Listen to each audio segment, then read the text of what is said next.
কাক ডাকা ভোরে ঘুম ভেঙে গেল আরশাদের। আশ্চর্যের ব্যাপার, শুটিং না থাকলে তো কখনো এত সকালে তার ঘুম ভাঙে না। কত বছর পর যে আজ অ্যালার্মের শব্দ না শুনে ঘুম থেকে উঠেছে সে নিজেও জানে না। হঠাৎ তার চোখ দুটো গিয়ে পড়ল অরার ওপর। গুটিসুটি মেরে তার বুকে মুখ গুজিয়ে আছে মেয়েটা, শক্ত করে তাকে জড়িয়ে ধরে রেখেছে। ঘুমের ঘোরে কখন যে আরশাদের গায়ের উপর একটা পা তুলে দিয়েছে কে জানে। অরার চুলগুলো এলোমেলোভাবে মুখের উপরে পড়ে আছে। আরশাদ আলতো স্পর্শে চুলগুলো সরিয়ে দিল। এবার পরিষ্কার দেখা যাচ্ছে তার মুখটা। অরাকে দেখি মনের অজান্তে একটা হাসি ফুটে উঠল আরশাদের ঠোঁটে। বিচিত্র এক স্নিগ্ধতায় ভরা এই মুখটা যতবারই সে দেখি ততবারই যেন হারিয়ে যায় কোথাও। অরার আরেকটু কাছে এলো আরশাদ, খুঁটিয়ে খুঁটিয়ে দেখছে তাকে। এই সুযোগ তো অরা জেগে থাকলে পাওয়া যায় না। যদিও জাগ্রত অবস্থায় তাকে খুঁটিয়ে খুঁটিয়ে দেখতে কোনো বাধা নেই, অরা তো তার স্ত্রী। তবে মেয়েটা শুধু শুধু লজ্জা পাবে ভেবে এমন ড্যাব ড্যাব করে তার দিকে তাকিয়ে থাকে না আরশাদ। ঘুমের ঘোরে অরার ঢিলেঢালা জামাটা কিছুটা সরে গেছে। চোখের সামনে উন্মুক্ত হলো মেয়েটার কাঁধ। খুব অদ্ভুতভাবে তার কাঁধের উপরে কুচকুচে কালো দুটো তিল, একটা থেকে আরেকটা দূরত্ব মাত্র কয়েক সেন্টিমিটারের। তিল দুটো ঠিক পাশাপাশি নয়, কোনাকুনিভাবে অবস্থান করছে। আরশাদের ঘোর লাগা চোখ দুটো আটকে গেল তাদের দিকে। মানুষের কাঁধ এত সুন্দর হতে পারে? তিল দুটো যেন ক্রমে আরশাদকে টেনে নিচ্ছে নিজের দিকে। তার শীতল ঠোঁট দুটো স্পর্শ করলো অরার উন্মুক্ত কাঁধ। ঘুমের ঘরে এমন আকস্মিক স্পর্শ পেয়ে রীতিমতো কেঁপে উঠল অরা। সেদিকে কোনো খেয়াল নেই আরশাদের। অনবরত সে ঠোঁটের স্পর্শ দিয়ে যাচ্ছে অরার কাঁধে। একটা পর্যায়ে অরার ঘুম ভেঙেছে বুঝে সরে এলো আরশাদ। অরার ঘুম এখনও পুরোপুরি ভাঙেনি। ঘুমের ঘরে আরশাদের স্পর্শ টের পেলেও সেসব কিছুই আপাতত মনে রইল না। অরা ঘুম জড়ানো কণ্ঠে বলল, কয়টা বাজে? আরশাদ নিজেকে সামলে নিয়ে একবার ঘড়ির দিকে চোখ বুলিয়ে বলল, 6:30। আপনি এত সকালে ঘুম থেকে উঠেছেন কেন? ঘুম ভেঙে গেছে, কি করব? অরা আদুরে গলায় বলল, আমি আরেকটু ঘুমাই। অরার এমন বাচ্চাদের মতো আবেদন শুনে আরশাদ হেসে উঠল, ফিসফিস করে বলল, ঘুমাও। অরা আবারও আগের মতো গুটিসুটি মেরেই ঘুমিয়ে পড়ল। উঠে পড়ল আরশাদ। একবার ঘুম ভেঙে গেলে সহজে আর ঘুম আসে না তার। নিজেকে ফিট রাখার জন্য সব তারকাই কম বেশি জিমে যায়। আরশাদও তার ব্যতিক্রম নয়। তবে অন্যান্যদের মতো সকাল সকাল জিমে যায় না সে। তার জিমের সময় সন্ধ্যায় কিংবা রাতে। সকাল সকাল উঠে কী করবে ভেবে পাচ্ছে না। হঠাৎ কী যে মনে করে নিজের করা লাইব্রেরি ঘরের দিকে পা বাড়ালো সে। যদিও এই ঘরের ওপর তার থেকে এখন অরার অধিকারই বেশি। নিয়মিত বইগুলো গুছিয়ে রাখে মেয়েটা। শুধু তাই নয়, প্রত্যেকটা বইয়ের প্রথম পাতায় গোটা গোটা অক্ষরে নিজের নামটা লিখে রেখেছে। নিঃসংকোচে আরশাদের বইগুলো নিজের করে নিয়েছে সে। কবে যে আরশাদকেও ঠিক এভাবে নিজের করে নেবে। প্রথম সেলফটাতে একটা বই চোখে পড়ল আরশাদের, বিভূতিভূষণ বন্দ্যোপাধ্যায়ের ভয় সমগ্র। এতদিন পর নিজের লাইব্রেরিতে পা রেখেছে আরশাদ, তবুও স্পষ্ট বলে দিতে পারে কোন বইটা সে পড়েছে আর কোনটা পড়েনি। এই বইটা সে কিনে রেখেছিল ঠিকই, কিন্তু শেষমেশ আর পড়া হয়নি। বইটা হাতে নিয়ে সোফায় বসলো আরশাদ। দীর্ঘদিন তার মাঝে ভর করেছিল রিডিং ব্লক। ডিভোর্সের পর প্রচণ্ড ট্রমাটাইজড হয়ে পড়েছিল সে। মনটাকে শান্ত রাখার জন্য যতবারই বই পড়ার চেষ্টা করেছে প্রতিবারই ব্যর্থ হয়েছে। মন তাকে টেনে অন্যদিকে নিয়ে গেছে। আরশাদ ভেবেছিল আজও হয়তো সে পড়তে পারবে না। তবে সে অবাক হয়ে লক্ষ্য করল 32 পৃষ্ঠা পড়ে ফেলেছে। তার মানে কি রিডিং ব্লক তাহলে কেটে গেছে? হঠাৎ পেছন থেকে দুটো নরম হাত এসে আরশাদের চোখ দুটোকে বন্ধ করে দিল। আরশাদ বেশ বুঝতে পারছে হাত দুটো কার। ওরা আরশাদের কানের কাছে ফিসফিস করে বলল, গুড মর্নিং। আরশাদ মুচকি হাসি হেসে বলল, উঠে পড়েছ? ওরা আরশাদের চোখের সামনে থেকে হাত দুটো সরাতে সরাতে বলল, হুম। আরশাদ ঘাড় ঘুরিয়ে ওরার দিকে তাকিয়ে বলল, গুড মর্নিং। ওরা মিষ্টি একটা হাসি হেসে বলল, আপনাকে বই পড়তে দেখে ভালো লাগছে। All thanks to you. ওরা কৌতূহল নিয়ে বলল, কেন? আরশাদ সোজা সাপটা উত্তরে বলল, আমার অশান্ত মনটা আগে বই পড়তে পারত না। তুমি এসেছো, তাকে শান্ত করেছ, এখন সে বই পড়তে পারে। একরাশ লজ্জারা এসে গ্রাস করলো ওরাকে। প্রসঙ্গটা পাল্টানোর জন্য সে দ্রুত বলল, নিশ্চয়ই ব্রেকফাস্ট করেননি এখনও? না, চলুন একসাথে ব্রেকফাস্ট করব। কথা এখনও ঘুমাচ্ছে। বাবার কাছে আসার পর থেকে সে মুক্ত জীবনযাপন করছে। সে জীবনে সকাল সকাল ঘুম থেকে উঠে স্কুলে যেতে হয় না। সন্ধ্যার পর টিচারের সঙ্গে পড়তে বসতে হয় না। তবে এভাবে তো আর চলতে দেওয়া যায় না। ব্রেকফাস্ট করতে করতে তাদের মধ্যে আলোচনা হলো কথার নতুন স্কুল নিয়ে। গাজীপুরে থাকতে একটা কিন্ডারগার্টেনে নার্সারিতে পড়তো সে, এবার কেজিতে উঠবে। ওরা চাইছে কথা এমন একটা স্কুলে পড়ুক যেখানে আপাতত পড়াশোনার বেশি চাপ নেই। এই বয়সে বাচ্চাদের কাঁধে বইয়ের বোঝা তুলে দিলে তারা জীবনটাকে উপভোগ করতে শিখবে কি করে? ওদিকে আশাদ চায় কথা নতুন স্কুলটা যেন হোক বাংলা মিডিয়াম। আজকালকার বাবা মায়েদের বাচ্চাকে ইংলিশ মিডিয়ামে পড়াশোনার প্রতি ঝোঁক বেশি। ভাবটা এমন যেন ইংলিশ মিডিয়ামে না পড়লে তাদের সন্তানদের জীবনটাই বৃথা হয়ে যাবে। অথচ তারা এটা বোঝে না, জীবনের সফলতার জন্য কোনো মিডিয়ামের প্রয়োজন নেই। যোগ্য ব্যক্তি একদিন সফলতার স্বাদ ঠিকই পাবে। ব্রেকফাস্ট সেরে ওরা গোসলে চলে গেল। আরশাদের ঘরের সঙ্গে যে বাথরুম তাতে বিশাল এক বাথটাব। এই বাথটাবে একবার নেমে পড়লে আর উঠতে ইচ্ছা হয় না। ওদিকে আরশাদ ঘরের সোফায় ল্যাপটপ নিয়ে ব্যস্ত হয়ে পড়ল। অনেক ফাঁকিঝুঁকি হয়েছে, সুপারস্টারকে এবার তো কাজে ফিরতে হবে। ঝাঁক ভক্তরা অপেক্ষা করে আছে তার জন্যে। কয়েকটা জরুরি ফোন সারল আরশাদ। আজ দুপুরে তার মিটিং পরিচালক সাদাত করিমের সঙ্গে। ছেলেটার বয়স কম, কিন্তু আজকাল দুর্দান্ত সিনেমা বানাচ্ছে। তার বানানো প্রতিটা সিনেমাই বক্স অফিসে ব্যবসা সফল হচ্ছে। সিনেমা হিট করানোর জন্য হিট ডিরেক্টরের প্রয়োজন তার হয়। সিনেমা হিট করার জন্য আরশাদ হক নামটাই যথেষ্ট। তবুও সাদাতের সঙ্গে আরশাদের কাজ করার আগ্রহ, কারণ ছেলেটা আসলেই গুণী। তার বানানো কয়েকটা সিনেমা আরশাদ দেখেছে। প্রত্যেকটা সিনেমাতেই সুন্দর একটা গল্প থাকে, আর থাকে সেই গল্পের গোছানো পরিবেশন। মিটিং শুরু হবে ৩টার দিকে। পরিচালক তাকে গল্পটা শোনাবে, সঙ্গে প্রযোজকও থাকবে। গল্প পছন্দ হলে আজই হবে সিনেমার সাইনিং। এটাই হবে আপাতত অন্যের প্রযোজনায় আরশাদের অভিনীত শেষ সিনেমা। এরপর থেকে তার অভিনয় করা প্রতিটি সিনেমাই তৈরি হবে কে ফিল্মস এর ব্যানারে। কাজের মধ্যে ডুবে থাকা আরশাদের চোখ দুটো এক মুহূর্তের জন্য পড়েছিল ড্রেসিং টেবিলের দিকে। চোখ দুটো সরিয়ে নিয়েছিল ঠিকই, কিন্তু চমকে উঠে আবারও সেদিকে তাকালো। সদ্য গোসল করে বেরিয়েছে ওরা। পরনে তার হালকা গোলাপি রঙের একটা শাড়ি। শাড়িতে কোনো প্রিন্ট নেই, পাড় নেই, কেবল এক রঙের শাড়িটা। শাড়ির সঙ্গে মিল রেখে ব্লাউজেও কোনো ডিজাইন নেই। তাকে দেখে মনে হচ্ছে যেন সদ্য ফুটে ওঠা পদ্মফুল।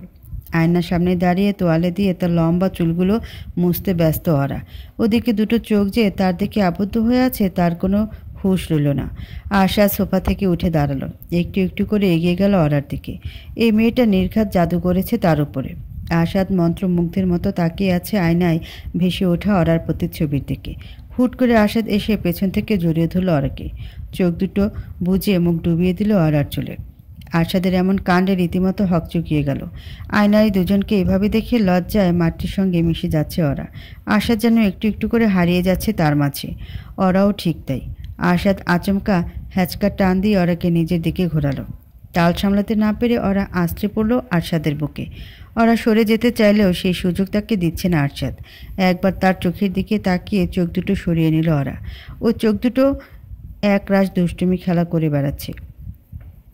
আরশাদ তার ডান হাতটা রাখল ওরার উন্মুক্ত কোমরে। তড়িৎ গতিতে অচেনা এক শিহরণ খেলে গেল ওরার সমস্ত জুড়ে। প্রচণ্ড গতিতে কেঁপে উঠল ওরা। আরশাদ এমনিতেও ওরারই রূপ দেখে পাগল হয়েছিল, এখন আবার এমন কেঁপে ওঠা দেখে নিজেকে সামলাতে পারল না। তার বাম হাতটা এবার রাখল ওরার গালের উপরে। লজ্জায় চোখ দুটো বুজে আছে মেয়েটা। ইস, লজ্জা পেলে যেন তার সৌন্দর্য বহুগুণ বেড়ে যায়। আরশাদের চোখ দুটো এবার স্থির হয়ে আছে ওরার ঠোঁট দুটোর দিকে। একটু একটু করে সেদিকে এগিয়ে যাচ্ছে। সেদিনও তো এই একই কাজ করতে যাচ্ছিল আরশাদ। মাঝখান থেকে ফোনটা বেজে উঠে বাদ সাধল। তবে আজ তার ভাবভঙ্গি দেখে মনে হচ্ছে যেন পৃথিবীর কোনো বাধাই আর মানবে না সে। আরশাদের ঠোঁট স্পর্শ করলো ওরার ঠোঁটকে। উত্তেজনা ওরা নিজেকে সামলাতে না পেরে জড়িয়ে ধরল আরশাদকে। দুজনে ঠিক এভাবে কতক্ষণ রইল তার হিসেব নেই কারো কাছেই। দুজনেরই হয়তো কেবল মনে হচ্ছে ঠিক এভাবে একে অপরের স্পর্শের মাঝে বাকিটা জীবন কাটিয়ে দিতে পারলে মন্দ হয় না। অনেকটা সময় পর ওরার ঠোঁট দুটো ছেড়ে তার কপালে কপাল ঠেকালো আরশাদ। তার উত্তপ্ত এক একটা নিঃশ্বাস আছড়ে পড়ছে ওরার মুখের উপরে, আর এলোমেলো করে দিচ্ছে মেয়েটার সমস্ত চেতনাকে। ধীরে ধীরে চোখ মেলে তাকালো ওরা। আরশাদের নেশাভরা চোখ দুটো এখনও তার দিকে স্থির হয়ে আছে। লজ্জায় ওরা আবারও চোখ বুজে ফেলল। আরশাদ মুচকি হাসি হেসে ওরার কানের কাছে ঠোঁট দুটো নিয়ে ফিসফিস করে বলল, এই লজ্জাবতী, অনেক লজ্জা পেয়েছো? এবার তাকাও আমার দিকে। ওরা লজ্জারাঙা চোখ দুটো মেলে তাকালো আরশাদের দিকে। আরশাদ তার নেশালো কণ্ঠে বলল, আজ রাতে আপনাকে আবারও আমার জন্য সাজতে হবে। ওরা অস্পষ্ট গলায় বলল, তার মানে আজও আমার জন্য কোনো সারপ্রাইজ আছে? আরশাদ দুষ্টুমি মাখা কণ্ঠে বলল, কেন? সারপ্রাইজের লোভ না দেখালে সাজবে না? ওরা বিব্রত গলায় বলল, আমি কি সে কথা বলেছি? আরশাদ ওরা চোখের দিকে তাকিয়ে বলল, চিন্তা করো না, তুমি কষ্ট করে সাজবে আর আমি তোমাকে কোনো সারপ্রাইজ দেব না, তা তো হতে পারে না। ওরা হাসি মুখে বলল, তাহলে কিভাবে সাজবো বলে দিন। নিশ্চয়ই শাড়ি পরতে বলবেন। কি রঙের শাড়ি পরবো? আরশাদ ওরাকে ছেড়ে বলল, দাঁড়াও। আরশাদ এগিয়ে গেল তার সাদা আলমারিটার দিকে। আলমারির দরজাগুলো খুলতে চোখে পড়ল পুরোটা আরশাদের জামা কাপড়ে ভরে আছে। আরশাদ বিরক্ত গলায় বলল, তোমার জিনিসপত্র এখানে এনে রাখনি কেন? ওরা থমথমে গলায় বলল, কেউ জায়গা করে দিলে রাখতে পারতাম। আরশাদের মনে হলো আসলেই তো, সে জায়গা না করে দিলে ওরা কি করে নিজের জামা কাপড় রাখবে। আরশাদ বলল, আচ্ছা, আজ স্টাফদের বলবো জায়গা খালি করে রাখতে। এখন চলো গিয়ে তোমার শাড়ি পছন্দ করি। ওরা আগে যে ঘরটায় থাকতো সেই ঘরের আলমারিতে তার সব জামা কাপড় গুছিয়ে রাখা আছে। Suit, shirt, jeans, salwar kameez, sari সব কিছু আলাদা আলাদা করে সাজিয়ে রাখা। আরশাদ এমনভাবে তার শাড়িগুলোকে পর্যবেক্ষণ করছে যেন এর থেকে গুরুত্বপূর্ণ কাজ পৃথিবীতে আর একটাও নেই। ওরা বিছানা পা তুলে বসে তার কাণ্ড দেখছে আর মিটিমিটি হাসছে। আরশাদ ভ্রুকুচকে বলল, তোমার কাছে আর শাড়ি নেই? ওরা হাসি মুখে বলল, না, আমি তো শাড়ি খুব একটা পরি না, মাঝে মধ্যে পরি। স্যুট আর শার্টের বিশাল কালেকশন। আপনার ম্যানেজার যখন ছিলাম তখন তো ওগুলোই পরতে হতো। আজ পরবো নাকি স্যুট আর শার্ট? আরশাদ কৃত্রিম রাগ নিয়ে বলল, তোমাকে তুলে আছাড় মারব। ওরা খিলখিল করে হেসে উঠল। আছাড় খাওয়ার কথা শুনে কেউ এভাবে হাসতে পারে? আরশাদ যেন বুকে ছোটোখাটো একটা ধাক্কা খেল। মুহূর্তে অবশ্য নিজেকে সামলে নিয়ে বলল, এভাবে হাসবে না তো ওরা? ওরা হাসিটা ধরে রেখেই বলল, কেন, হাসলে সমস্যা কি? আরশাদ ঘোর লাগা কণ্ঠে বলল, আমি পাগল হয়ে যাই। নিমিষেই ওরা ঠোঁট থেকে হাসি উড়ে গিয়ে জায়গা করে নিল একরাশ লজ্জা। আরশাদ ওরাকে সহজ করতে বলল, তোমার শাড়ির কালেকশন আরও বাড়াতে হবে ওরা। আমার বউয়ের এত কম শাড়ি, এটা মেনে নেওয়া যায় না। ওরা হৃদস্পন্দন এক লাফে বহুগুণ বেড়ে গেল। আরশাদ তাকে নিজের বউ বলে সম্বোধন করলো। এত সুন্দর করে সে কি এর আগেও তাকে বউ রেখেছে? কেমন একটা ঘোরের মধ্যে চলে গেল ওরা। আরশাদ এসে বসলো তার পাশে। পকেট থেকে মোবাইলটা বের করে কন্ট্যাক্ট লিস্টে কার যেন নম্বর খুঁজতে ব্যস্ত হয়ে গেল। ওরা জিজ্ঞাসু ভঙ্গিতে বলল, কাকে ফোন করছেন? রাশনাকে? রাশনা জনপ্রিয় একজন ডিজাইনার। ঢাকায় তার বিলাসবহুল একটা স্টোর আছে।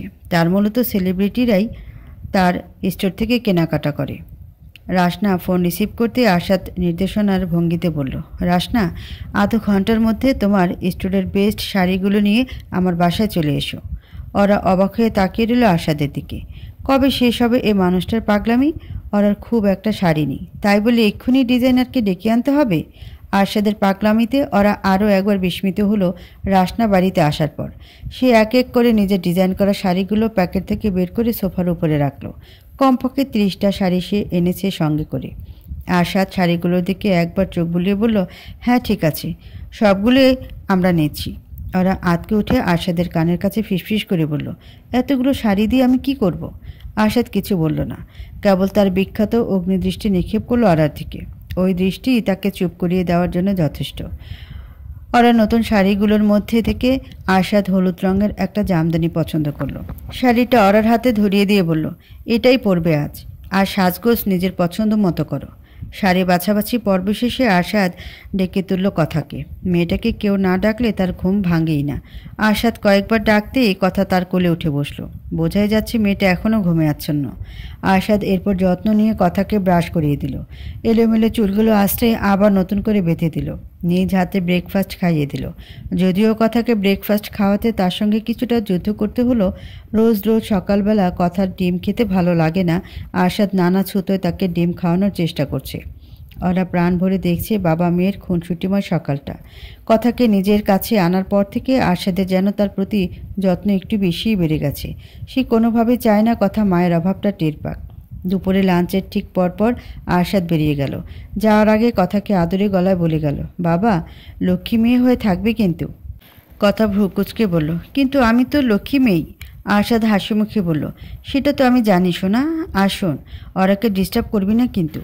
কথা কিছু বলতে যাবে তার আগে ওরা বাদ ছেদে বলল, কী যে বলেন আপনি, কথা আবার কখনো আমাকে ডিস্টার্ব করতে পারে?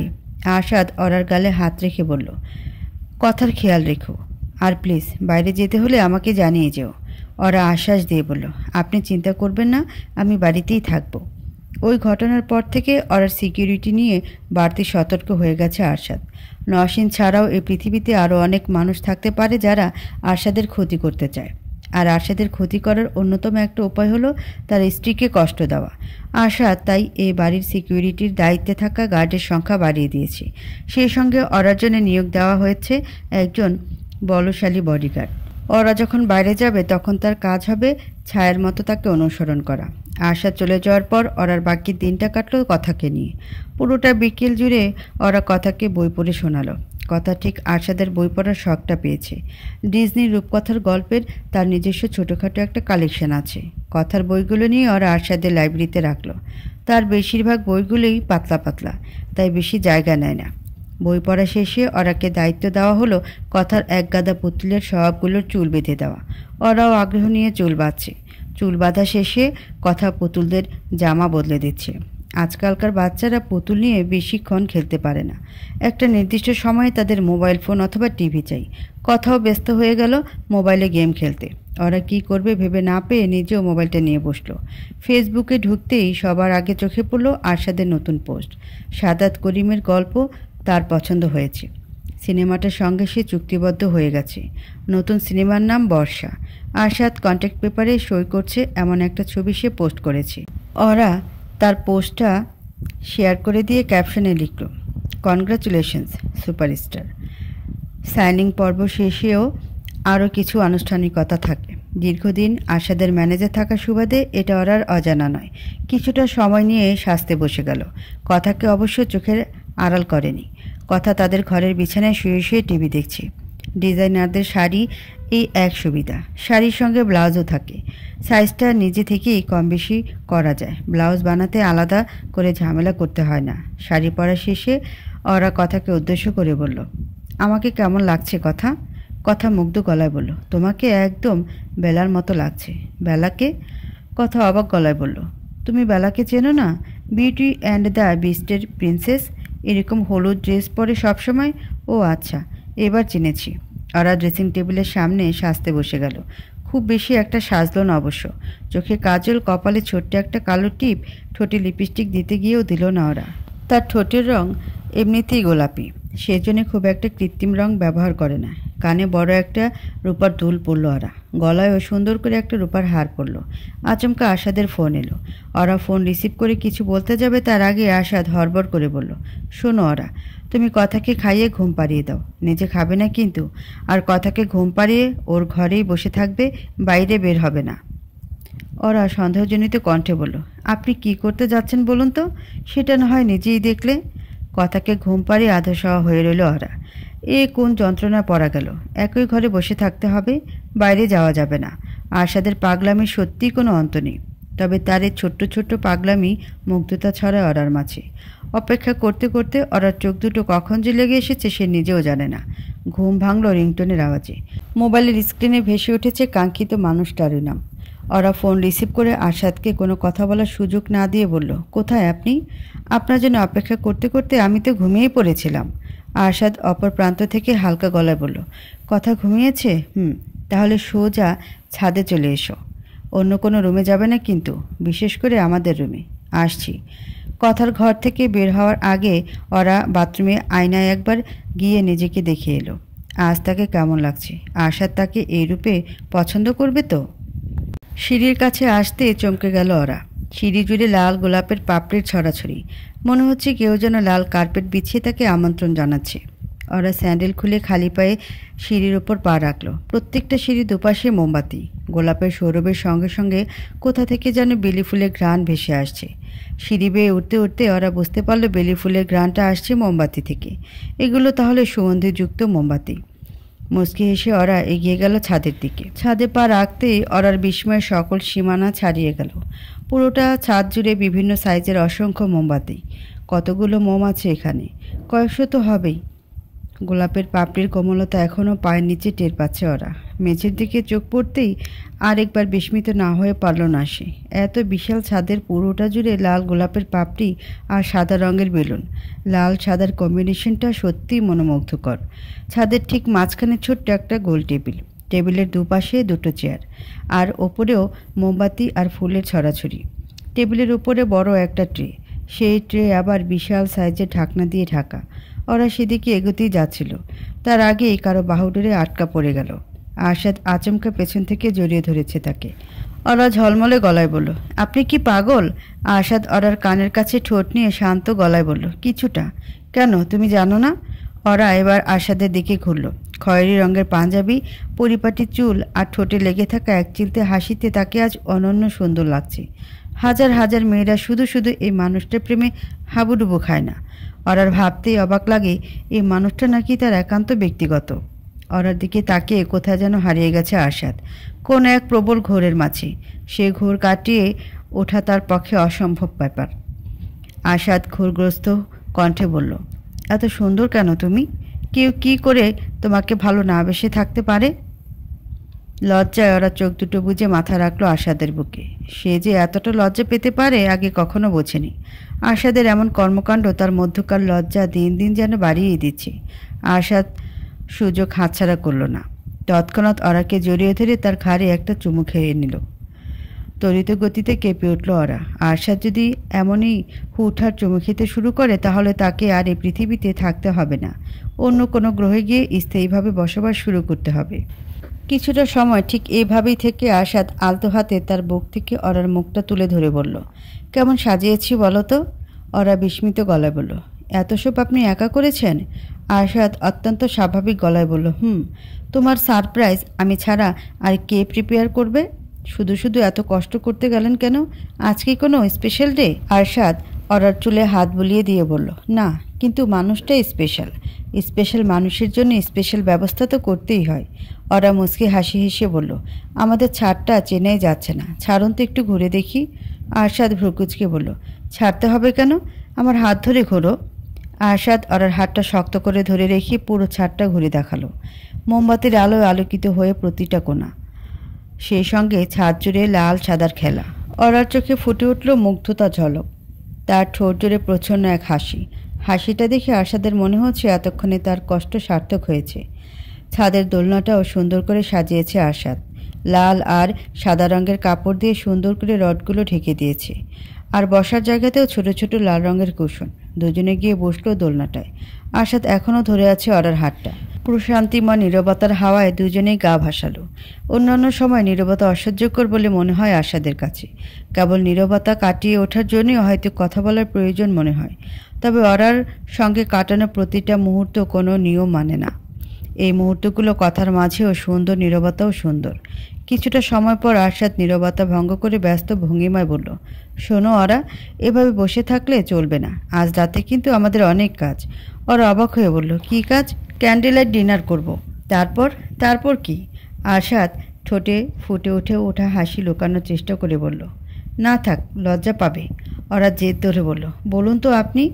আরশাদ দুষ্টুমি মাখা গলায় বলল, তারপর ক্যান্ডেল লাইট বাসর করব। তরঙ্গের ন্যায় কী যেন একটা খেলে গেল ওরার শরীর জুড়ে। লজ্জায় তার গাল দুটো রক্তিম বর্ণ ধারণ করেছে। এইসব কী ধরনের কথা?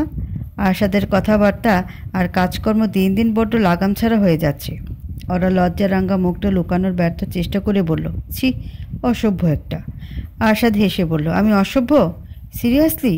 বিয়ের বছর পেরিয়ে গেল, বউকে টাচ পর্যন্ত করলাম না, আর আমি নাকি অসভ্য? একদম মিথ্যা বলবেন না।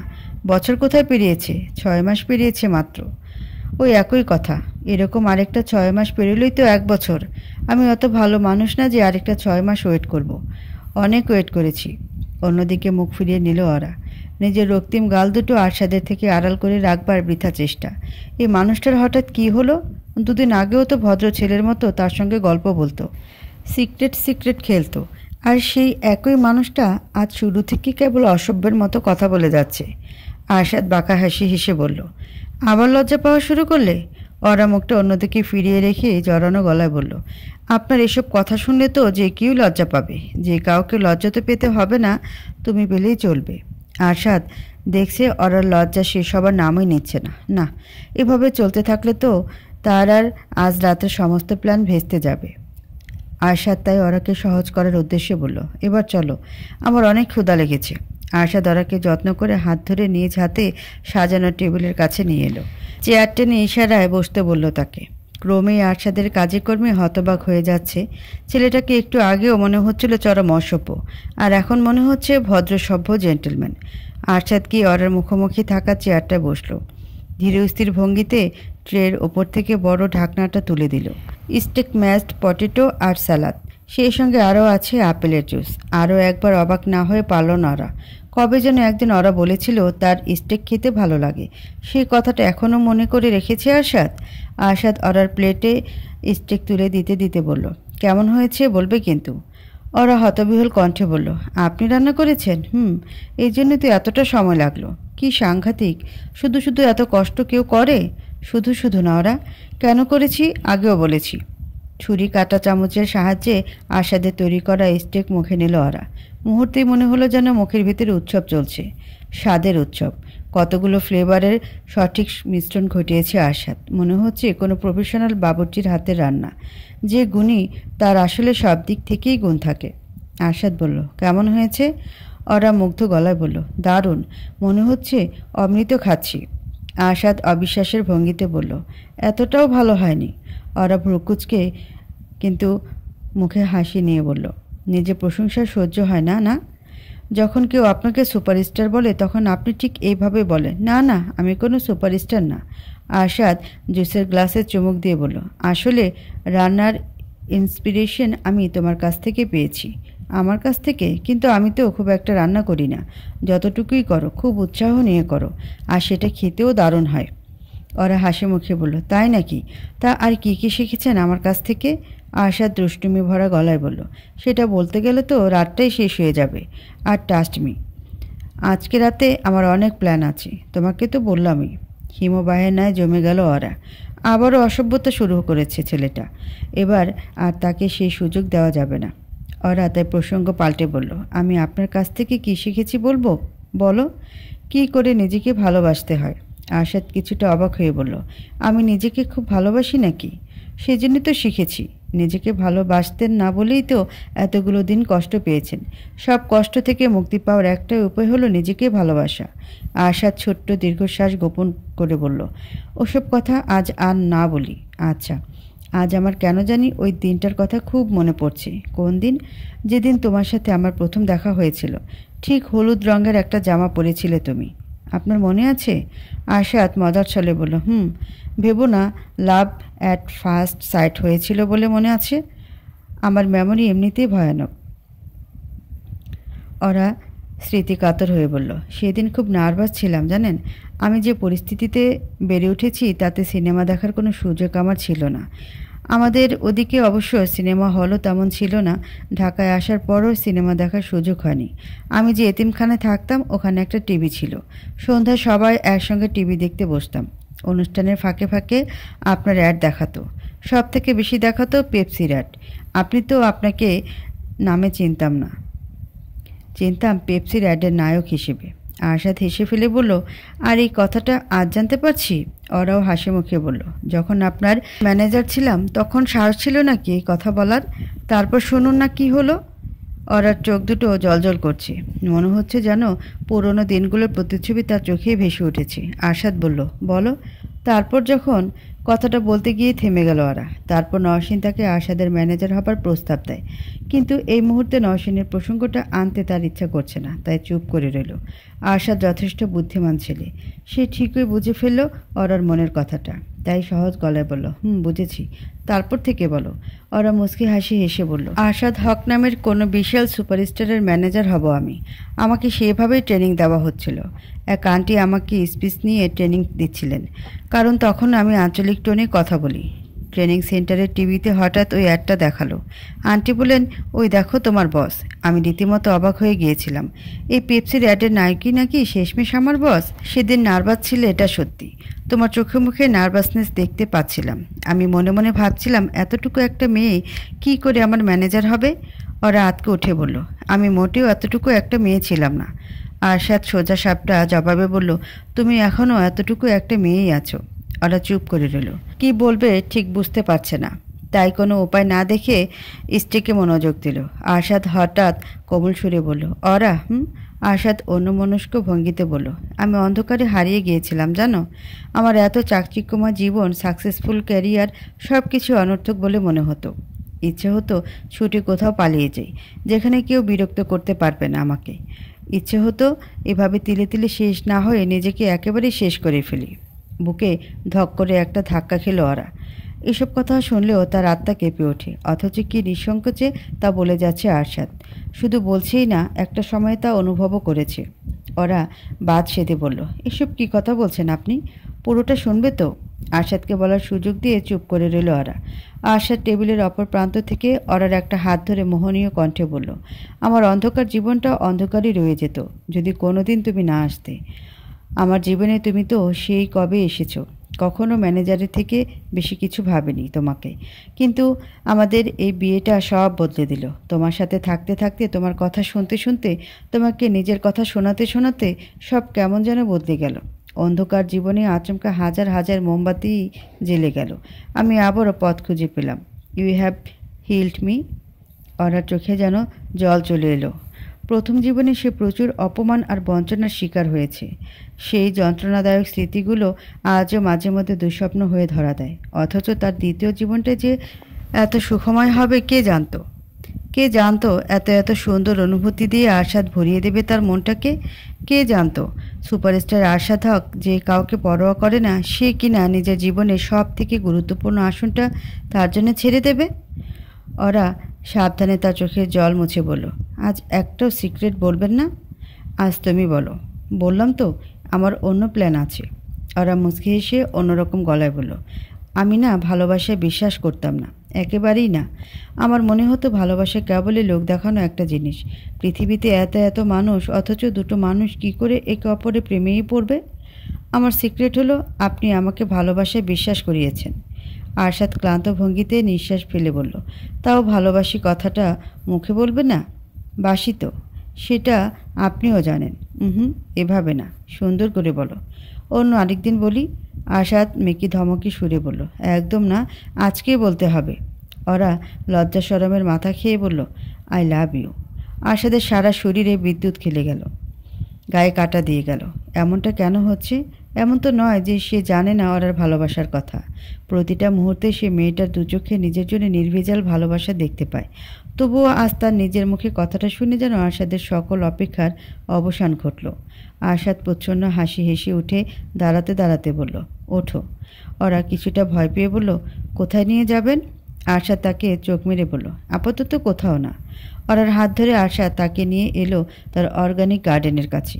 এই বাগানের চারপাশটাও মোমবাতি দিয়ে সাজানো। বাগানের মাঝে আরশাদ লুকিয়ে রেখেছিল বড়সড় একটা হলুদ গোলাপের তোড়া। ফুলের তোড়াটা বের করে এনে সে ওরার হাতে ধরিয়ে দিল। ফুল জিনিসটাই এমন, মানুষ যেমন পরিস্থিতিতে থাকুক না কেন, এই জিনিস হাতে পেলেই তার মন ভালো হয়ে যায়। ফুল পেয়ে ওরা ঠোঁটে চওড়া একটা হাসি ফুটে উঠল। চোখ দুটো বুজে ফুলের সুবাস নিল সে। আরশাদ প্রাণ ভরে দেখছে তার হৃদয়ে বসবাসকারিণীকে। হলুদ জামদানিতে ওরাকে আজ এমনিতেই একটা সুন্দর হলুদ ফুলের মতো লাগছে। তার উপরে তার হাতে হলুদ গোলাপের তোড়া, মনে হচ্ছে যেন এক ফুলের হাতে আরেক ফুল। ওরা হঠাৎ কী যেন মনে করে বলল, হলুদ গোলাপ না বন্ধুত্বের প্রতীক? আরশাদ স্বাভাবিক ভঙ্গিতে বলল, তুমি তো আমার বন্ধুই, কেন লাল গোলাপ পাওনি বলে মন খারাপ করলে? না মানে। ওরা আর কিছু বলে ওঠার আগে আরশাদ বাগানের মধ্যে থেকে আরেকটা গোলাপের তোড়া বের করলো। এবারের গোলাপের রং টকটকে লাল, যে লাল কেবলই ভালোবাসার প্রতীক। এবার আর ওরা নিজেকে ধরে রাখতে পারল না, আনন্দে খিলখিল করে হেসে উঠল। আরশাদের নিঃশব্দ দৃষ্টি আটকে গেল ওরার হাসিটার দিকে। ভাবতেই অবাক লাগে, এই হাসিটা তার, শুধুমাত্র তার। ওরার খুব কাছাকাছি চলে এলো আরশাদ। যতটা কাছে গেলে তার নিঃশ্বাসের শব্দ টের পাওয়া যাবে, ঠিক ততটা কাছে। হাসি থামিয়ে এবার স্বাভাবিক হলো ওরা। তার চোখ দুটো আটকে আছে আরশাদের চোখের দিকে। ওরা প্রাণপণ চেষ্টা করে তার দৃষ্টি সরিয়ে নিতে, তবে ব্যর্থ হচ্ছে বারবার। নেশাগ্রস্তরা যেমন চাইলেও নেশার জগৎ থেকে বেরিয়ে আসতে পারে না, ওরার অবস্থা হয়েছে ঠিক তেমন। আরশাদ একটু একটু করে এগিয়ে আসছে তার দিকে। ওরার হৃদস্পন্দন বেড়েই চলেছে। সে শক্ত করে শাড়ির আঁচল চেপে ধরল। আরশাদ ওরার কানের সঙ্গে ঠোঁট মিশিয়ে দিয়ে ফিসফিস করে বলল, will you dance with me? ওরা চমকে উঠে বলল, কিন্তু আমি তো নাচতে পারি না। না পারলেও নাচতে হবে ওরা। আমার আজকের প্ল্যানে একটা স্লো রোমান্টিক ড্যান্সও আছে। নিজের ফোনে একটা গান প্লে করে দিল আরশাদ। কোন গানে সে অরার সঙ্গে নাচবে সেটাও আগে থেকেই ঠিক করে রেখেছিল। অরার হাত থেকে ফুলের তোড়াগুলো নিয়ে দোলনার উপরে রাখলো। এরপর তার খুব কাছাকাছি এগিয়ে গিয়ে নিজের বাম হাতটা রাখলো অরার উন্মুক্ত কোমরে, আর অরার ডান হাত রাখলো নিজের কাঁধের উপরে। নিজের ডান হাতটা দিয়ে অরার বাম হাত শক্ত করে আঁকড়ে ধরল। গানের মৃদু তালে নাচছে দুজনে। ভয়ঙ্কর সুন্দর এক মোহনীয় পরিবেশের সৃষ্টি হয়েছে। অতল গহ্বরে আস্বাদের সঙ্গে হারিয়ে যাচ্ছে ওরা। ইচ্ছা করছে সময়টাকে থামিয়ে দিয়ে ঠিক এভাবেই থাকতে বাকিটা জীবন।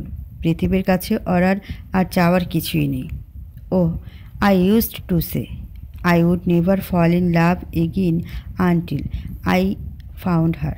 I said I would never fall unless it's you. I fall into I was lost within the darkness. But then I found her, I found you. অরার কপালে কপাল ঠিকই আরশাদ ঘোর লাগা কণ্ঠে বলল, এই গানের প্রতিটা লাইন তোমাকে ডেডিকেট করলাম। অরা সজল চোখে তাকিয়ে বলল, আপনি এত ভালো কেন আরশাদ? অরার চোখে জল গড়িয়ে পড়ার আগে আরশাদ তা মুছে দিয়ে বলল, আমি যে তোমার, এই জন্যে। আনন্দে প্রশান্তিতে নিজেকে হারিয়ে চুপ করে রইল অরা। একটা পর্যায়ে গান শেষ হয়ে গেল।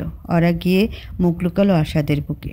এই বুকটাকে তার পৃথিবীর সব থেকে নিরাপদ আশ্রয়স্থল বলে মনে হয়। আরশাদ তার বুক থেকে দু হাতে অরার মুখটা তুলে ধরে বলল, উইল ইউ ম্যারি মি? অরা বিস্ময়ের চূড়ান্ত শিখরে পৌঁছে বলল, আন্ট উই অলরেডি ম্যারিড? আরে ধুর, ওটা কোনো বিয়ে হলো নাকি?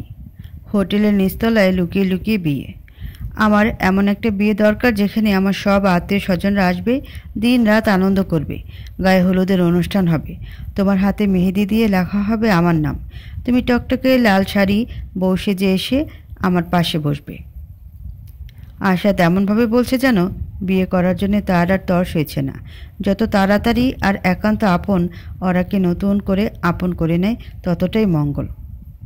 আশাদ ব্যাকুল কণ্ঠে বলল, করবে বিয়ে? ওরা আনন্দের হাসি হেসে বলল, অবশ্যই। আশা তার পাঞ্জাবির পকেট থেকে নীল রঙের একটা বক্স বের করলো। সেই বক্সটা খুলতে চোখের সামনে ভেসে উঠল চকচকে একটা হীরার আংটি। আশাদ আংটিটা বক্স থেকে বের করে পরিয়ে দিল অরার অনামিকায়। ভালোবাসা জিনিসটা এতটাই সুন্দর। একটা সময় অরার মনে হতো ভালোবাসা কেবলই বিভ্রান্তিকর একটা সমীকরণ, অথচ আজ মনে হচ্ছে যে মানুষ ওই সমীকরণের সমাধান করে ফেলতে পারে, জগতে সব সুখ সে পায়। সুপারস্টার আরশাদ হকের যেখানে দুদণ্ড শান্তিতে নিঃশ্বাস ফেলার সময় নেই, সে কিনা সব কাজ ভুলে বিপদের দিনে তাকে উদ্ধার করতে ছুটে গিয়েছে। সে কিনা আজ ওরাকে ভালোবেসে তার জন্য এত হুলস্থুল কাণ্ড বাঁধিয়েছে। আরশাদ হুট করে কোলে তুলে নিল অরাকে। আচমকা এমন কাণ্ডে ওরা কিছু বুঝে উঠতে না পেরে জড়িয়ে ধরল আরশাদের গলা। আরশাদ ওরার নাকে নাক ঘষতে ঘষতে কোমল সুরে বলল, কেমন লাগলো আজকে সারপ্রাইজ? আরশাদের এমন কাণ্ডে হক চুকিয়ে গিয়ে ওরা কম্পিত সুরে বলল, অসম্ভব সুন্দর। আরশাদ ওরার ঠোঁটের একদম কাছে নিজের ঠোঁট এনে বলল, তোমার মতো। ওরা কিছু বলতে যাচ্ছিল, বলার সুযোগ আর পেল কোথায়। তার আগে আরশাদ তার ঠোঁট দুটো মিশিয়ে দিল ওরার ঠোঁটে। শিহরণে শিহরণে পাগল হয়ে গেল ওরা। বাড়ন্ত হৃদস্পন্দন কখন যে তাকে আরশাদের পাঞ্জাবি খামচে ধরতে বাধ্য করলো সে নিজেও জানে না। অনেকটা সময় ঠিক এভাবেই থাকার পর একটা শব্দে ঘোর কাটল ওরার, দরজা বন্ধ হয়ে যাওয়ার শব্দে। ওরা চোখ মেলে তাকিয়ে দেখলো তারা শোবার ঘরে। কি আশ্চর্য, আরশাদ তাকে এখানে নিয়ে এলো কখন? সে কি এতটাই ঘরে ডুবে গিয়েছিল যে আশেপাশের কোনো কিছুই স্পর্শ করতে পারেনি তার চেতনাকে? হঠাৎ ওরার খেয়াল হলো তাদের শোবার ঘরটাও ঠিক একইভাবে সুগন্ধিযুক্ত মোমবাতি আর ফুলের পাপড়ি দিয়ে সাজানো। ওরা আরশাদের ঠোঁট ছেড়ে হতবিহ্বল কণ্ঠে বলল, এ কি, এই ঘরটাও সাজিয়েছেন? আরশাদ ব্যস্ত গলায় বলল, বললাম না ক্যান্ডেল লাইট বাসর করব। ব্যস্ততা তো বটেই। কথা বলে আর এক মুহূর্ত সময় অপচয় করতে চাইছে না আরশাদ। ওরাকে কোল থেকে নামিয়ে কোনো মতে এসিটা অন করে দিল। ফ্যান ছাড়লে তো বাতিগুলো সব নিভে যাবে। এরপর ওরাকে বদ্ধ দরজার সঙ্গে ঠেকিয়ে আবারও ব্যস্ত হয়ে পড়ল তার ঠোঁট দুটো নিয়ে। আরশাদের প্রত্যেকটা পদক্ষেপে যেন মূর্ছা যাচ্ছে ওরা। লজ্জা, ভয়, ভালো লাগা, কত শত অনুভূতি যে তার এই মুহূর্তে অনুভূত হচ্ছে সে নিজেও জানে না। ভালোবাসার উন্মাদনা নিজের মধ্যে আর নেই আরশাদ। ওরার ঠোঁট দুটো ছেড়ে উন্মাদের ন্যায় মুখ ডুবিয়ে দিল তার গলায়। আরশাদের একটা হাত ব্যস্ত ওরার কাঁধ থেকে আঁচলটা সরাতে, তবে মাঝখানে বাঁধা হয়ে দাঁড়াচ্ছে সেফটি পিন। ওরা ব্যাপারটা বুঝতে পেরে অজস্র লজ্জার মাঝেও সেফটি পিন খুলে সাহায্য করে দিল আরশাদকে। আরশাদ এমনিতেই আগে থেকে উন্মাদ হয়েছিল ওরার জন্যে। মেয়েটা ছোট্ট এই সারাটুকু যেন তার উন্মাদনা কয়েক হাজার গুণ বাড়িয়ে দিল। আরশাদ উত্তেজিত অবস্থায় অরার আঁচলটা কাঁধ থেকে সরিয়ে তাকে বিছানায় ফেলে দিল। বিছানার দিকে চোখ পড়তেই অরা লজ্জা মাটির সঙ্গে মিশে গেল। নাটক সিনেমা যেমন বাসর ঘরে বিছানার চারিদিকে ফুলের পর্দা তৈরি করা হয়, ঠিক সেইভাবেই তাদের বিছানাটা সাজিয়েছে আরশাদ। আরশাদ অরার কাছে এসে ঘোরগ্রস্ত কণ্ঠে বলল, অরা। কথা বলতেও যেন লজ্জা পাচ্ছে অরা, তবুও বহু কষ্টে অস্পষ্ট গলায় বলল, হুম। আরশাদ নেশাগ্রস্তের মতো বলল, I love you too. I love you more than the world. I love you day and night. ভালোবাসার নতুন এক জগতে ওরা আজ ঘুরে বেড়ালো আরশাদের সঙ্গে, যে জগৎটা কেবলই তাদের, যে জগতে চাইলে একে অপরের মাঝে হারিয়ে যাওয়া যায়।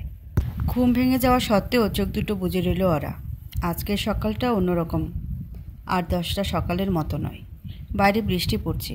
বৃষ্টির শব্দ শুনতে শুনতে ঘুম ভাঙল বলে সকালটা কি অন্যরকম লাগছে, নাকি ভিন্ন কোনো কারণ আছে? ধীর গতিতে চোখ দুটো মেলে তাকালো ওরা। আরশাদের গায়ের উপর হাত পা তুলে দিয়ে তার বুকে মাথা রেখে শুয়ে আছে সে। আরশাদের পরনে একটা 3/4 প্যান্ট ছাড়া আর কিছুই নেই। উদাম বুকে আগলে রেখেছে ওরাকে। ত্বরিত গতিতে আবারও চোখ দুটো বুজে ফেলল ওরা। লজ্জায় মাটির সঙ্গে মিশে যাচ্ছে সে। কাল রাতে যা ঘটে গেল, তারপরেও সে কী করে নিজের মুখটা দেখাবে আরশাদকে? রাতে যতটা লজ্জা লাগছিল, আজ সকালে তার থেকে কয়েক হাজার গুণ বেশি লজ্জা লাগছে। অনেকটা সময় পেরিয়ে যাওয়ার পর ধীরে ধীরে চোখ দুটো আবারও মিলে তাকালো ওরা। আরশাদের ঘুমন্ত মুখটা তাকে চুম্বকের মতো টানছে। ইস, এমন একটা ভাব যেন নিষ্পাপ বাচ্চা, জগতের কিছুই বোঝে না, অথচ এই মানুষটাই কিনা গত রাতে অমন কাণ্ড বাঁধালো। আরশাদের চোখের সামনে কতগুলো চুল এসে পড়েছে। ওরা সাবধানে চুলগুলো সরিয়ে দিল। সে যে এতটা ভাগ্য নিয়ে পৃথিবীতে এসেছিল নিজেই কোনোদিন বুঝতে পারেনি। চিরকাল মনে হয়েছে নিয়তি তার সঙ্গে ঠাট্টা করে আসছে। নিয়তির জোরে নিজের মাকে হারালো, সৎ মায়ের সংসারে নির্মমভাবে অত্যাচারিত হলো। একটা সময় নিজেদের ছোট্ট ওই টিনের বাড়িটা পৃথিবীর সব থেকে ভয়ানক স্থানে পরিণত হলো, যেখান থেকে বাধ্য হয়ে পালিয়ে আসতে হলো তাকে। এত সবের পর স্বাভাবিক একটা জীবনের আশায় ওরা ছেড়ে দিয়েছিল, অথচ সেই জীবনে কিনা এতটা সুখ, এতটা আনন্দ পাচ্ছে সে, সবই এই মানুষটার জন্যে। আরশাদকেও তো এ জীবনে কম কষ্ট সহ্য করতে হয়নি। কৈশোরে মায়ের প্রতি বাবার বিশ্বাসঘাতকতা তারে ভেঙে চুরমার করে দেয়। বেড়ে উঠতে উঠতে সে যখন নিজের ক্ষতবিক্ষত হৃদয়টাকে নিজেই সারিয়ে নিল, তখন আরেক দফা তাকে ভেঙে গুড়িয়ে দেয় নওশীন। আরশাদ এরপর থেকে এক অনুভূতিহীন জীবে পরিণত হয়, যার কিছুতেই কিছু আসে যায় না, যে কাউকে পরোয়া করে না। অথচ সে মানুষটি কিনা সব কষ্ট ভুলে নতুন করে হাসতে শিখছে, নতুন করে বাঁচতে শিখছে। একটু একটু করে আবারও পরিণত হচ্ছে সেই পুরনো আরশাদে। অ্যাডভেঞ্চার প্রেমী দুরন্ত আরশাদ। আরশাদের চুলে হাত বুলিয়ে ওরা এক দৃষ্টিতে তাকিয়ে রইল তার দিকে। ওরার স্পর্শে ঘুম ভেঙে গেল তার। চোখ মেলে তাকিয়ে দেখে ওরা নিষ্পলক তাকিয়ে আছে তার দিকে। যদিও আরশাদের ঘুম ভেঙে যাওয়ার সঙ্গে সঙ্গে চোখ সরিয়ে নেয় ওরা, তবে ততক্ষণে বেশ দেরি হয়ে গেছে। আরশাদ দুষ্টুমি মাখা গলায় বলল, কি ওরা, আমাকে আজ বেশি হট লাগছে নাকি? এমন ড্যাব ড্যাব করে তাকিয়ে আছো কেন? লজ্জায় মোমবাতির ন্যায় গলে গেল ওরা। এসব কী ধরনের অসভ্যতা? আর কোনো উপায় খুঁজে না পেয়ে ওরা মুখ লুকালো আরশাদের বুকে। আরশাদ ওরা চুলে হাত বুলিয়ে ঘুম জড়ানো কণ্ঠে বলল, গুড মর্নিং। ওরা আরশাদের বুকে মুখটা লুকিয়ে রেখেই অস্পষ্ট গলায় বলল, গুড মর্নিং। ঘুম ভালো হয়েছে? এমনিতেই বেচারি লজ্জায় গ্রাস হয়ে আছে, তার উপরে আবার এরকম একটা প্রশ্ন। দূরে কোথাও হারিয়ে যেতে ইচ্ছা করছে ওরার। যত দূরে গেলে এই অসভ্যটার মুখোমুখি হতে হবে না, ঠিক ততটাই দূরে। কোনো জবাব না পেয়ে আরশাদ হালকা গলায় বলল, আমার ভাগ্যটা কত ভালো, তাই না? ওরা জড়ানো গলায় বলল, কেন? আরশাদ অন্যরকম গলায় বলল, এখন থেকে প্রত্যেকটা সকাল তোমার মুখ দেখে শুরু করব, আর প্রত্যেকটা রাত তোমাকে ভালোবাসার চাদরে মুড়িয়ে। ওরা লজ্জায় অসহায় গলায় বলল, কি শুরু করলেন আপনি? শুরু তো এখনও করিনি, তুমি চাইলে করতে পারি, করব নাকি? ওরার ভাব দেখে মনে হলো যেন এক্ষুনি কেঁদে ফেলবে। ব্যর্থ গলায় বলল, এইসব কী কথা? আমি কিন্তু আর আপনার সঙ্গে কথা বলবো না। আরশাদ হেসে ফেলে বলল, আচ্ছা সরি। ধীরস্থির ভঙ্গিতে আরশাদ হাত বুলিয়ে দিচ্ছে ওরার চুলে। তার প্রতিটা স্পর্শে কোথায় যেন হারিয়ে যাচ্ছে মেয়েটা। এতটা প্রশান্তি সে এই জীবনে অনুভব করেনি। আরশাদ হঠাৎ রহস্যময় হাসি এসে বলল, আমার পাঞ্জাবিতে সুন্দর লাগছে তোমাকে। এতক্ষণে নিজের দিকে চোখ গেল ওরার। তার পরনে আরশাদের গত রাতের খয়েরি পাঞ্জাবিটা। গলা পর্যন্ত ব্যাংকেট টেনে তড়িঘড়ি করে উঠে বসল সে। তার হলুদ জামদানি মেঝেতে লুটোপুটি খাচ্ছে। এই পাঞ্জাবি তো সে পরেনি, তার মানে আরশাদ তাকে পরিয়ে দিয়েছে। ছি ছি, লজ্জায় মাটির ভিতর ঢুকে লুকিয়ে পড়তে ইচ্ছা করছে ওরার। আরশাদ উঠে বসতে বসতে মেয়েকে অভিযোগে সুরে বলল, কি আশ্চর্য, পাঞ্জাবিটা পরিয়ে দিলাম যাতে সকালে উঠে লজ্জা না পাও, এখন দেখি আরও বেশি লজ্জা পাচ্ছ। ওরা বেচারি এবার লজ্জায় মেয়ে যাচ্ছে। আরশাদের মনে হলো মেয়েটা একটু বেশিই লাজুক, সবসময় আবার না এমন রোমান্টিক মুহূর্তে। যদিও তার এই লজ্জারাঙ্গা মুখটা আরশাদ দারুণ উপভোগ করে। ওরাকে এবার একটু সহজ করতে আরশাদ তার কপালে ঠোঁটের স্পর্শ দিয়ে বলল, যাও তুমি ফ্রেশ হয়ে এসো, আমি ততক্ষণ আর একটু ঘুমাই। ওরা যেন হাঁপ ছেড়ে বাঁচল, আর মুহূর্তেও দেরি না করে ছুটে গেল বাথরুমের দিকে। কাল রাত থেকে যেসব ঘটনা ঘটছে তারপরে তো আরশাদের সঙ্গে স্বাভাবিকভাবে কথা বলাও মুশকিল হয়ে পড়বে। নওশিনের 7 দিনের রিমান্ড মঞ্জুর করেছে আদালত, আর সাবেরের 4 দিনের। হাসু মিয়ার জন্য রিমান্ড মঞ্জুর করা হয়নি বলে তাকে কারাগারে প্রেরণ করা হবে। পুলিশের ভ্যান থেকে নামিয়ে নওশিনকে কার্যালয়ের দিকে নিয়ে যাওয়া হচ্ছে। নারী পুলিশেরা ঘিরে রেখেছে তাকে। আজও পুলিশের কার্যালয়ের বাইরে ক্ষিপ্ত জনতার ভিড়। নওশিনের কঠোর শাস্তির জন্য স্লোগান দিয়ে যাচ্ছে তারা। গভীর মনোযোগ দিয়ে টিভিতে নিউজটা দেখছে ওরা। আচমকা আশা দেশে তার হাত থেকে রিমোটটা কেড়ে নিয়ে টিভি বন্ধ করে দিল। ওরা অবাক গলায় বলল, আরে আমি দেখছিলাম তো। আরশা থমথমে গলায় বলল, কেন দেখছিলে? সকাল সকাল মুখ ভার করে এসব নিউজ দেখতে হবে কেন? ওরা নিচু গলায় বলল, আমার খারাপ লাগে আরশাদ। আরশাদ শান্ত ভঙ্গিতে বসলো ওরার পাশে। এই মেয়েটাকে প্রকৃতি কী দিয়ে তৈরি করেছে কে জানে, যার কারণে তাকে এত কষ্ট পেতে হলো তার জন্যই মায়া হচ্ছে। আরশাদ ওরাকে শক্ত করে জড়িয়ে ধরে বলল, কেন তুমি চাও না তোমার উপর হওয়া অন্যায়ের একটা জাস্টিস হোক? চাই, কিন্তু জানেন বারবার আমার চোখের সামনে ওই দিনটা ভেসে উঠেছে, যেদিন উনি প্রথম আমাদের এতিমখানায় আসেন। উনি না গেলে আমার জীবনটা ওখানেই আটকে থাকতো, আমি আজ এখানে থাকতামও না। ওর চোখ দুটো ছলছল করছে, যে কোনো মুহূর্তে তার 2 গাল বেয়ে টপটপ করে অশ্রু গড়িয়ে পড়বে। আরশাদ তার আগে চোখের জল মুছে দিয়ে বলল, আমি মানছি তুমি নওশিনের উপর কৃতজ্ঞ, তোমার এই সুন্দর জীবনটার পেছনে ওর অবদানই বেশি, কিন্তু ওরা তাই বলে তো তার সব দোষ মাফ করে দেওয়া যায় না। একটা মানুষ অপরাধ করলে তাকে শাস্তিতে পেতেই হবে, এতে আমার বা তোমার কারোরই হাত নেই, এটাই আমাদের দেশের আইন। ওরা ব্যাকুল কণ্ঠে বলল, আপনি কি কিছুই করতে পারবেন না? আরশাদ ছোট্ট দীর্ঘশ্বাস গোপন করে বলল, পারবো, কিন্তু করব না। একবার মাফ করে পস্তাতে হয়েছে, বারবার মাফ করি কি করে? আরশাদের কাঁধে মাথা রেখে চুপ করে রইল ওরা। নওশিন কতটা খারাপ মানুষ সে জানে, তবুও কৃতজ্ঞতার খাতিরে নিউজে তার ওই করুণ রূপটা দেখলে হৃদয় আর্দ্র হয়ে ওঠে। আরশাদ ওরাকে ছেড়ে ঠিক তার চোখ দুটোর দিকে তাকিয়ে বলল, নওশিনকে নিয়ে এখন থেকে আমরা মাথা ঘামাবো না, ওর যা শাস্তি হবার তাই হবে, শুধুমাত্র নিজেদেরকে নিয়ে মাথা ঘামাবো, ঠিক আছে? ওরা হ্যাঁ সূচক মাথা নাড়ল। আর লিভিং রুমে এভাবে নিউজ দেখবে না, যখন তখন কথা উঠে পড়তে পারে। ওরা আচমকা দেয়াল ঘড়ির দিকে তাকিয়ে ব্যস্ত ভঙ্গিমায় বলল, আমার তো কথাকে ডাকতে হবে, দেখেছেন 11টা বেজে গেছে, অথচ এখনও আপনার মেয়ের ওঠার কোনো নামগন্ধ নেই। ওরা তড়িৎ গতিতে ছুটে সিঁড়ি বেয়ে উপরে উঠে গেল। আরশাদ মুগ্ধ দৃষ্টিতে তাকিয়ে রইল তার দিকে। কি অদ্ভুতভাবে কথাকে আপন করে নিয়েছে মেয়েটা। ঠিক এই মুহূর্তে আরশাদের নিজেকে পৃথিবীর সবচাইতে সুখী মানুষ বলে মনে হচ্ছে। তার মেয়ে আর ভালোবাসার মানুষটাকে নিয়ে একই ছাদের নিচে রয়েছে সে। এর থেকে সুখময় আর কী বা হতে পারে? পকেট থেকে মোবাইলটা বের করলো আরশাদ। সামনে তার প্রচুর ব্যস্ততা। এই সপ্তাহে পরপর 3টি বিজ্ঞাপনের শুটিং, সেই সঙ্গে আবার শুরু হয়ে যাবে আগের সিনেমার ডাবিং শেষ হতে না হতেই নতুন সিনেমাটার শুটিং। দম ফেলার মতো সময় নেই আরশাদের, তবুও হাজার ব্যস্ততার মাঝে সময় বের করতে হয়। যত্ন না পেয়ে প্রায় মরে গেছে সব সম্পর্কগুলো, নতুন করে বাঁচিয়ে তুলতে হবে তাদের। আগে বছরে 2বার পুরো পরিবারটাকে এক করতো আরশাদ। মামা খালা তাদের সন্তানেরা, বাবার বাড়ির কেউ লজ্জায় আসতে চাইতো না অনুষ্ঠানে, তবুও আরশাদের জোড়াজুড়িতে বাধ্য হয়ে তার ফুপু চাচারা দল বেঁধে চলে আসতো। গত 4 বছরে নিজের মাঝে থেকেও হারিয়ে গিয়েছিল আরশাদ। পরিবারটাকে আর এক করবে কি করে? আরশাদ উদ্যোগ নেয়নি, তাই পরিবারের সকলে একসঙ্গে মিলে হইচইও করেনি। কিন্তু আর কত, পুরনো আরশাদকে আবার ফিরে আসতে হবে তো। আরশাদ ডায়াল করলো আশফিয়ার নম্বরে। যুক্তরাষ্ট্রে এখন গভীর রাত, নির্ঘাত শিব ঘুমে মগ্ন, তাই 2-1বার কল করার পরও অপর প্রান্ত থেকে রিসিভ হলো না। আরশাদ হাল ছেড়ে দেওয়ার মানুষ নয়, অনবরত ফোন করেই গেল।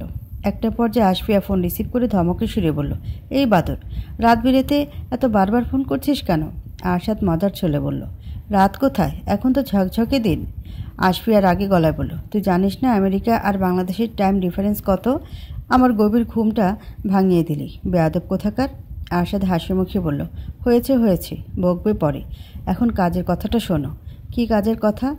আমেরিকায় অনেক থেকেছ, এবার দেশে ফিরে এসো। আশফিয়া ক্লান্ত ভঙ্গিতে বলল, কেন? দেশে আমাকে নিয়ে কাজ কি? আরশাদ অত্যন্ত স্বাভাবিকভাবে বলল, আমি বিয়ে করব। আমার বিয়েতে তুমি থাকবে না? আশফিয়া আতকে উঠে বলল, আবার কাকে বিয়ে করবি? আরশাদ সঙ্গে সঙ্গে বলল, আরে বাবা, আমার বউকেই বিয়ে করব। নিজেরা তো যেমন তেমন করে বিয়ে করেছিলাম, এবার তুমি দেশে ফিরে সুন্দর একটা অনুষ্ঠান করে আমাদের বিয়ে দাও। আশফিয়া আনন্দে আত্মহারা হয়ে বলল, তুই কথা বলছিস? শোনো আপা, রনি, দিশা, মেহের, আকাশ সবাইকে এক করতে হবে কিন্তু। নিজের বিয়ের আয়োজন নিজে করলে কেমন জানি হয়ে যায় না? সব আয়োজন তুমি করবে, কিন্তু পেছন থেকে আমি ডিরেকশন দেব। খুশিতে জল চলে এসেছে আশফিয়ার দু চোখে। ঘুমটুম তার সব উবে গেল। মনে হচ্ছে যেন তার দুরন্ত ভাইটা ভিন্ন কোনো গ্রহে বেড়াতে গিয়েছিল, এতদিন পর ফিরেছে। আশফিয়া চোখে জল মোছার কোনো প্রকার চেষ্টা না করেই বলল, তুই কোনো চিন্তা করিস না আরশাদ, আমরা ধুমধাম করে তোর বিয়ে দেব। সূর্য ডুবে যাওয়ার ঠিক পরপর অরার কোলে গায়ে এলিয়ে দিয়ে টিভি দেখছে কথা। তাদের পাশে বসে আছে আরশাদ। কাল থেকে আবারও শুরু হতে যাচ্ছে তার দৌড়ঝাঁপ। কে ফিল্মসের প্রথম 5টা ছবির গল্প যাচাই বাছাই চলছে। প্রাথমিক বাছাইয়ের পর স্ক্রিপ্টগুলো নিয়ে অরার সঙ্গে বসতে হবে। এরপর থেকে আর কোনো স্ক্রিপ্টও আর সে পছন্দ করবে না। এই দায়িত্ব সিইও মহাশয়ার। প্রথমবার তাকে শেখাতেই কাজটা এগিয়ে রেখেছে। ব্যস্ততার আগে যতটা সম্ভব এই দুজনের সঙ্গে সময় কাটাচ্ছে আরশাদ। তার চোখ দুটো পড়ল অরা এবং কথার দিকে। কথা হাত নাড়িয়ে নাড়িয়ে তাকে কার্টুনের দৃশ্য বুঝিয়ে দিচ্ছে, আর অরা তার দিকে এমনভাবে তাকিয়ে আছে যেন ভার্সিটির প্রফেসরের লেকচার শুনছে। আশার ঠাট্টার ছলে বলল, তুমি এমনভাবে টিভির দিকে তাকিয়ে আছো যেন পৃথিবীতে এর থেকে গুরুত্বপূর্ণ আর কিছুই নেই। ওরা হাসি মুখে বলল, আপনি কি বুঝবেন? স্পঞ্জবরের ফর্মুলা চুরি হয়ে গেছে। কতটা কষ্টে আছে বেচারা। আরশাদ কিছু বলতে যাবে তার আগে কথা ঘাড় ঘুরিয়ে তাকালো তাদের দুজনের দিকে। কৌতূহলী গলায় বলল, আচ্ছা ওরা, তুমি বাবাকে আপনি ডাকো কেন? এটুকু একটা মেয়ের এমন প্রশ্নে ভেবাচাকা খেয়ে গেল ওরা। উত্তরে কি বলবে বুঝে উঠতে পারছে না। ওদিকে আরশাদ হাসতে হাসতে কথাকে একটা হাই ফাইভ দিয়ে বলল, গুড কোয়েশ্চেন বাবা। আমার মাথাও এ প্রশ্নটা ঘুরছিল, কিন্তু জিজ্ঞেস করতে ভুলে যাচ্ছিলাম। কথা উৎফুল্ল ভঙ্গিতে বলল, আমি কিন্তু ঠিকই মনে করে জিজ্ঞেস করেছি। আরশাদ বাহবা দেওয়ার ভঙ্গিতে বলল, তুই বাবার স্মার্ট মেয়ে না, মনে তো রাখবি। কথা বলল, কই ওরা বললে না তো। কিছু কোনো উত্তর খুঁজে না পেয়ে বলল, আপনি ডাকি কারণ তোমার বাবা আমার থেকে বড়। আরশাদ ভ্রুকুচকে মেয়ের দিকে তাকিয়ে বলল, এটা কিন্তু একটা লেম এক্সকিউজ বাবা, একেবারে বিশ্বাস করবি না। কথা কিছুটা সময় নিয়ে চিন্তা করে বলল, আসলেই তো, বাবা তো আমার থেকেও বড়। আমি কি বাবাকে তুমি ডাকি? আরশাদ মুগ্ধ গলায় বলল, brilliant logic, I am so proud of you. কথা ওরা বুঝতে পারছে বাবা মেয়ে মিলে তাকে জ্বালানোর মিশনে নেমেছে। এই দুজনের হাত থেকে সহজে তার নিস্তার নেই। ওরা কম্পিত সুরে বলল, তাহলে কি ডাকবো? কথা এক লাফে উঠে দাঁড়িয়ে বলল, তুমি ডাকবে যেমন আমি ডাকি। ওরা পরাজিত গলায় বলল, আচ্ছা ডাকবো, এখন বসো। কথা জেদ ধরে বলল, এখনই ডাকো। এখনই ডাকতে হবে কেন? বললাম তো ডাকবো। আরশাদ মেয়েকে সাবধান করে দিয়ে বলল, ওর কথায় বিশ্বাস করিস না কিন্তু। তোর সামনে বলছে ডাকবে, কিন্তু শেষমেশ আর ডাকবে না। কথা আতকে উঠে বলল, সেটা তো হবে না, তোমাকে এখনই তুমি ডাকতে হবে। ওরা দীর্ঘশ্বাস ফেলে আরশাদের দিকে তাকিয়ে বলল, হ্যালো, তুমি ভালো আছেন? আরশাদ অভিযোগ করার ভঙ্গিতে বলল, দেখ কথা, কি চিটারের পাল্লায় পড়েছি, বলে কি না ভালো আছেন। ওরা ফিসফিস করে আরশাদের কানে বলল, কি শুরু করলেন আপনি? আরশাদ কিছু বলতে যাবে তার আগে কথা ধমকে সুরে বলল, ওরা সুন্দর করে তুমি ডাকো। ওরা ব্যর্থ গলায় বলল, আচ্ছা কি বলবো তুমি বলে দাও।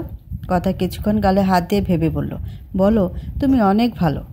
ওরা আরশাদের দিকে তাকিয়ে লজ্জা শরমের মাথা খেয়ে বলল, তুমি অনেক ভালো। আরশাদ ওরার গাল টিপে দিয়ে বলল, তুমিও সব থেকে ভালো।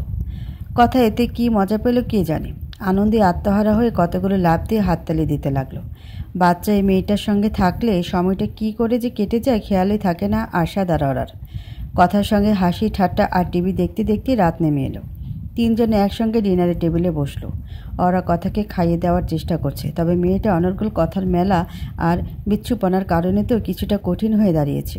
ওরা আজ সারাদিন কথাকে অনেকটা সময় দিয়েছে, তার উপরে আবার ডিনারের সময় কথার পেছনে দৌড়াতে দৌড়াতে বেচারি ক্লান্ত। আরশাদ তাই ওরাকে রেস্ট নিতে পাঠিয়ে দিয়ে কথাকে নিয়ে গেল ঘুম পাড়াতে।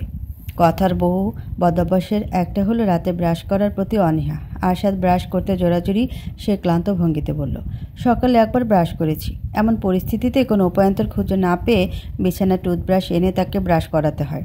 আজও তার ব্যতিক্রম হলো না। আরশাদ মেয়েকে যত্ন নিয়ে ব্রাশ করিয়ে দিল। কথাকে ঘুম পাড়াতে গিয়ে আরশাদের নিজেরই ঘুম পেয়ে গেল।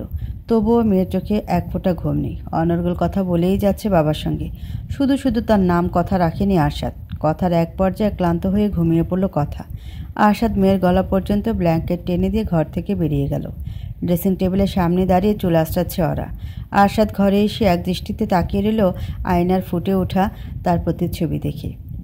কেমন জড়সড় হয়ে গেল ওরা। আরশাদের এই চাহনি খুব ভালো করে চেনা তার, তাকে মাতাল করে দেওয়া চাহনি। আরশাদ ধীর পায়ে এগিয়ে এসে দাঁড়ালো ওরার পেছনে।